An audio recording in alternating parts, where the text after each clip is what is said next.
Good morning, everybody. I just wanted to spend this time this morning to kind of talk a little bit about these podcasts I'm starting to do, why I'm doing them, and I figured it'd be a good thing just to kind of share my testimony a little bit. Um, I was born and raised in Washington State in a beautiful area of West Kitsap County along the Hood Canal. Um, the mother and father and a sibling, we'll get to that later. But growing up, I just had a lot of family around me, doing a lot of fun things, and a lot of trials. Overall, I was a young, very curious, very adventurous, and rebellious young man. Um, and I knew at a young age that the Lord was real, that God was real. Um, but again, curiosity got the cat, and I was definitely rebellious as well. But growing up, um, I definitely had people who were around me that loved the Lord. My youth pastor, Phil Morris, several other youth leaders, Richard Olson, Pat Steele. These people really invested their time in me, just loving on me, even in my rebellious age. Then also my father, my grandma and grandpa on my father's side, they were always pointing me to the Lord. Um, but like I said, I was very rebellious and adventurous. I definitely got that from my father. And getting back to my mother and father, they're both amazing people, and they taught me a lot about serving others and hard work and adventure and hospitality, especially for my mother. Um, but yeah, I just was very rebellious in high school, just kind of doing whatever I wanted. I would lie, cheat, steal, do whatever I possibly could just to sometimes get what I want, but mainly it was just to do what I wanted. I wanted to go out and skate. I wanted to go out and be a musician. I was playing in bands. I would just take off and for days and go on adventures to camp and hike and go to music festivals and hang out at friends' houses, and just would leave the house whenever I wanted without permission. Um, yeah. So at a very young age, at like 16, both my mom and my father were kind of getting a little hands off because there was just nothing that they could do about it. I was gonna go for it, and and nobody was gonna stop me. Pretty much at about 16, I had pretty much moved out and was living on my own in different apartments and with different friends and just figuring it out for myself. That's just the way I've always kind of rolled. Figure it out myself, trial by fire. I'm gonna do it my way. Um, and there are some pluses that come with that, but there's also a lot of downfalls as well.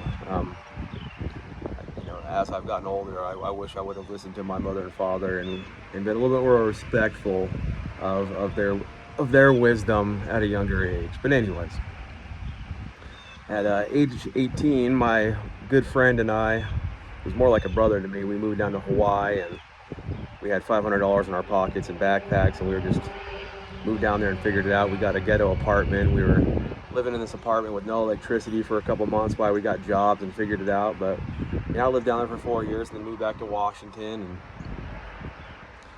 was in a relationship and ended up having my oldest daughter. And I was probably about 24 years old at that time, unmarried, just completely living a rebellious lifestyle. And again, I just kept going along with this attitude of, God is real. But I said John 3:16 every day. God so loved the world, He gave His only begotten Son, that whoever believes in Him will not perish. And it was more like a fire insurance at that point. It wasn't a relationship. It really wasn't like reading the Bible or praying or going to church or doing any of those things. I was definitely, dabbling in a lot of drug use, alcohol, and just living not a good lifestyle. Anyways, so moving down the road, that relationship that I was in ended, and I ended up starting to date my high school sweetheart, who is my wife now. And that was about 2009. And so we were dating, and we were living together, totally not doing what the Lord was wanting us to do. Just kind of going along, living life, working hard, doing those types of things. And then 2012 was a pretty pivotal time in my life. My one and only sibling, my brother, who was 29 at that time, was tragically killed in a job site incident. And it was absolutely just devastating to me and my mother. And I guess I should back up a little bit, because in 2009, my father had passed away unexpectedly too, which was also kind of unexpected and tragic. And so moving forward, my father wasn't there to see my brother pass away, which is kind of a blessing in disguise itself. I don't know if I could have watched my father deal with that. But getting back to my brother passing away, was just very tragic, and I was extremely broken. And another great man who always pointed me to the Lord and has been a friend of my family's growing up, it was Judge Stephen Alexander. And I just remember, it was like probably a couple of weeks after my brother had passed away, I remember coming home and there was this book on my doorstep, and it was called Streams in the Desert. It's like a daily devotional. And I was like, what's this book? And I picked it up and opened it up, and it was from Pastor Steve and his wife, Sandy. I don't even know how he knew where I was living or how to get a hold of me or any of those things, because honestly, like, maybe a handful of people knew where I was living at that time. So I thought that was kind of curious. But anyways, I started reading this devotional, and I really felt the Holy Spirit just starting to talk to me. And then my wife, who was not my wife at that time, and I started reading the Bible again, started getting into it. And it was so crazy, because like, as we were opening up the Bible, which, I met my wife growing up in youth group, and it was just crazy, because like, we're going through the Bible, and it's like I was reading it for the first time, and like these words were just jumping out and really like penetrating my heart and my mind, and just really started getting me to think, and I definitely had a long ways to go, but that was what I would say would be my starting point, where I started searching after the Lord. I don't necessarily think that I would call myself a follower of Christ at that time, because I was still being very rebellious and doing a lot of stuff that I shouldn't have been doing. But anyways, a couple years later, we ended up getting married, because we really felt convicted through the Holy Spirit that the lifestyle that we were living was not what God wanted. So believe it or not, I ended up sleeping on the couch for about 9 months before we ended up getting married, because I was just like, this is what the Lord wants us to do, and what we've been doing is not right. So I slept on the couch. Anyways, we ended up getting married, ended up buying our first house. And then, we lived there for many, many years. Moving down the road a little bit, about 2017, we were dealing with some pretty heavy stuff. Like my oldest daughter ended up getting very ill, and at the same time, I got very ill too. Like I was diagnosed with a very rare kidney autoimmune disease, and it started attacking my kidneys, and they were saying that in the future I would more than likely need to do dialysis and get a kidney transplant. So that was not awesome. I'm the breadwinner of the house, and I was not excited to hear that news, but I just kept working hard and just providing for the family, and just kept doing that. It got to the point where I did end up having to start doing dialysis, which I did at home for many years, for about 3 or 4 years. I would go work as a project manager all day long, sometimes putting in 15, 16-hour days, and then I would come home and I would do dialysis. And, I was just kind of going through life doing that. That was just like the routine. And we were having a pretty good time. But let me back up. Maybe we weren't having a good time because I was like extremely angry. I was dealing with a lot of resentment from my brother's death, and just a lot of stuff that I just had never dealt with. Just a lot of stuff, and I'll say habits that I got into, not being a follower of the Lord, that just were continuing to hound me in my walk with the Lord. And like every time something would come up, um, whether it would be like drug use or alcohol use or a slew of other issues, it would just like be this like very serious tension in my soul, where I'm like, man, I want to follow the Lord, but I'm doing this thing. Like, why can't, Lord, why am I continuing to deal with this? Like, can't you just take it away? So finally, it kind of all accumulated right around 2021, at the time that COVID hit. And at that time, I really started saying what I would consider to be some very serious, dangerous prayers. And I mean that in a good way, but they were seriously dangerous. I had got so tired of the continued sin in my life, and I wanted to know the Lord so desperately, that I said, if you, Lord, need to break me to the point where I'm just broken on the floor and have nothing so I can know you, then so be it. And I kept saying this over and over and over again. And I'll chalk it up to several online pastors that I really admire deeply, talking about what is the extent that you'll go through to follow the Lord. Like, are you willing to give up everything? Are you willing to literally die for this thing? And several passages of scripture would always like really stand out to me, where it talks about, if you lust, pluck out your eyeball. If you are stealing or going to do something, with your hands that are sinful, chop your hand off. I don't think that it's necessary to go to those lengths, but maybe if it ends up saving your soul, that is worth it. But it's more of an analogy of like, how far are you willing to go to get this, to follow the Lord? And I was willing to say, Lord, you can strip me of everything as long as I know you.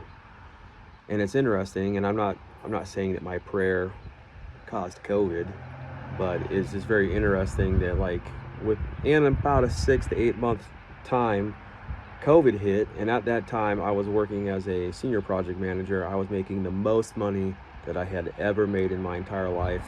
Our family wanted for nothing. We did what we wanted to do. We traveled, we did whatever we wanted to do. It was as far as like making money and in a professional setting, and just on a worldly level, having things figured out, we were at the pinnacle. Like, it was going very well.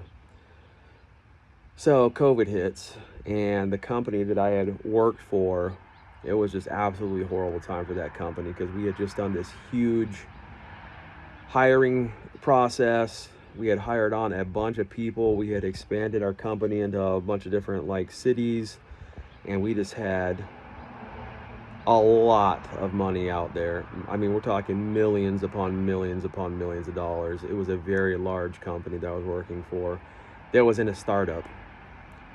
Anyways, so when COVID hit, they literally shut down construction sites, and they told us that we couldn't be on our construction sites, and we were what's called non-essential. So within a couple weeks of going into lockdown, our company did the first round of layoffs and laid off probably about 80% of the company. I was fortunate enough to not be in that round of layoffs, and I was like sweating a little bit, and I was like, oh, thank goodness, I'm going to stay on, and hopefully, the COVID restrictions lift and we all get back to work.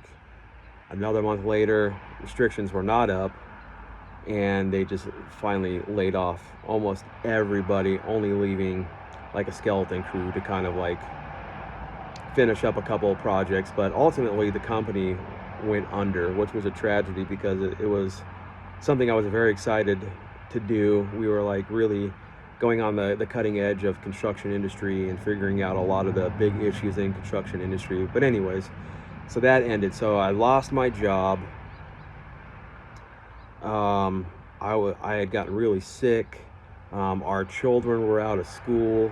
They were really having a hard time. My wife had also just finished up her bachelor's degree and was trying to get into her master's degree. And due to COVID and some other issues, which that's a whole nother podcast in itself, she was not allowed to go into her master's program, even though she was on the dean's list and had straight A's and graduated at the top of her class from the University of Washington. It was, I wasn't going to get into it, but pretty much she was accosted for being a Christian as the main reason why she could not go into her master's program. And believe it or not, this was a Lutheran school that she was applying to get her master's degree at. Anyways, so there was that. And kind of at that point, we had already started talking about moving out of Washington State. And we had looked at Texas and Tennessee as two areas that we might think about moving. Anyways, the straw that broke the camel's back was I was on a transplant list for my kidney at a Swedish Medical Hospital up in Seattle, and didn't get a phone call, didn't get called in for a meeting, didn't talk to my doctors, didn't talk to my coordinators, none of that. Got a letter in the mail, and it said, hey, if you don't get the vaccine within 6 weeks, you will be removed from the transplant list permanently. And so I read this and was heartbroken, and my wife saw it and she goes, well, that's it, we're moving. So we started looking around at a couple different states, and we ended up landing on Tennessee. So we went through the process of selling a bunch of our stuff at our house, getting rid of a bunch of stuff. We bought a big, huge 24-foot trailer, got a truck, sold our house, loaded up everything, and moved and bought a piece of property and an old farmhouse down in Tennessee. It was a fixer-upper, and at that time, I was working construction, and we had made some pretty good money on the sale of our house, so we had the money to fix it up, and we were going to move down here and fix it up. And we get down here, and the house ended up being a lot more work than we had planned, which we could have worked through it, but within a couple months I started getting extremely ill. It seemed like the dialysis was not working, and I just got very ill, was starting to have a hard time walking. At one point I was having a hard time talking. I ended up going to the hospital several times, and I felt like death. It was really bad. And finally a doctor came in and said, hey, I know what's wrong with you. The type of dialysis you're doing is not working anymore. So they did an emergency surgery on me and started me on a new type of dialysis, which immediately started helping quite a bit. But it was not awesome, because this new type of dialysis kind of restricted me from working, because now instead of doing it at home, I have to go to a clinic 3 times a week, and it kind of takes up half of your day every time you do it. Anyways, so I started on that type of dialysis, but I ended up continuing to get more sick. Both me and my wife and the kids got COVID several times. And we had this house that we're supposed to be rehabilitating, but I can't do that anymore. So we're living in a hotel. My wife and the kids, they didn't really like the area that we were in. It was kind of like out, very rural area. They didn't like the school system in the town, and Yeah, so when we first moved here, we were like very excited. But when we first got here, it was a struggle. I'm just gonna be honest with you. And like, there's a lot of stress, so that wasn't helpful too. On top of being sick, so I ended up continuing to get more ill, and I ended up working for a company for a short time, kind of by Nashville area, which allowed us to get some paychecks in and some work stuff under my belt, so then we can go rent a house south of Nashville. And luckily, we were able to do that and get into the house that we're in right now. We've been here for the past like couple years. But immediately, as soon as we got moved in here, I went back into the hospital again and was like extremely ill. Um, I couldn't talk, I couldn't walk. Um, my potassium levels like were shooting out of the roof. It was just really bad. Like, I ended up having to go into, I was in the hospital for a month, and then I ended up having to go to a rehabilitation hospital for a couple weeks just to learn how to like barely walk. And then after that, I came home and pretty much like was laid up at the house for a couple months, just like trying to push through. During that time, I was just so ill. I had lost my voice. You can go back and see like one of the first videos I did. I could barely talk, and I just looked like absolute death. That's actually when I was at the hospital, but was having a hard time talking. I was just coughing. I couldn't keep any food down. I was just vomiting food all the time, um, constantly coughing, constantly running a fever, couldn't walk, couldn't sleep, having a hard time breathing. It was just really bad. I just kept having to have like all sorts of different types of surgeries on my arm, uh, exploratory surgeries on my throat, on my abdomen, all sorts of stuff. It was really out of control. Um, I was having full on hallucinations. There were, I tell this story sometimes. I would be sitting on the edge of, I would wake up and just couldn't walk, couldn't do anything. I would just sit on the edge of my bed, and it was like early morning, and I would just stare at the floor, and within like a second, I would look up and it was nighttime. Now, I don't know if I had just been sitting there all day and was just out of it, or if it was hallucination or whatever, but that experience happened quite a bit. And there was many nights where I was just sitting there, and like as I'm going to bed, I'm just like, Lord, I think this might be it. I think I'm probably not going to wake up. And during that whole time, I just kept crying out to the Lord, kept praying, I kept seeking Him, I kept reading the Bible the best I could, because I was having a hard time seeing too, but I would listen to a lot of Bible audio. I was going to a church, and that was extremely helpful, which, by the way, that pastor in church helped our family out one time where we just did not have rent coming through, and if it wasn't for them, we would have not been able to pay it. And a lot of people think that this church is controversial, but it's Global Vision Bible Church that's in Mount Juliet with Pastor Locke, who I've met several times. And people think he's controversial. He speaks his mind, and can be brash at times, but I've met him several times. He's a great man of the Lord, and he has challenged me a lot on reading scripture and what it means to actually serve. So I'm just going to leave that where it is, but I have nothing but respect for Pastor Locke and for Global Vision Bible Church. Anyways, so just continuing to go through that season of my life and just kept calling out to the Lord. But getting back to, I would be sitting there and I'd be like, Lord, I don't think I'm going to make it. And I just kept saying, Lord, whatever happens, you will be with me. Lord, you will be with me. Lord, you will get me through this. Whether I live or whether I die, Lord, you will be with me. It was really through this time that I really gave my life to the Lord.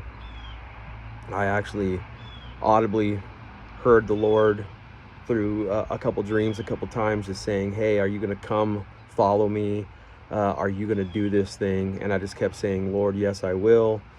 I was still fighting through a couple sinful things that I was dealing with, but I just kept pressing in. I kept pressing in. I kept chasing the Lord. I kept knocking. I kept reading. I kept asking. I kept praying. And I kept telling the Lord, I am not going to give you up, Lord. I'm not going to give you up. Um, Ended up having several more surgeries. A couple times when I went back to visit family in Washington. One, I ended up having a heart attack. Ended up having to get a pacemaker. Ended up having surgery on my throat twice. They removed my parathyroid. Just had many surgeries. Several times my arm access where my dialysis is would fail, so I'd have to go in and get surgeries on that.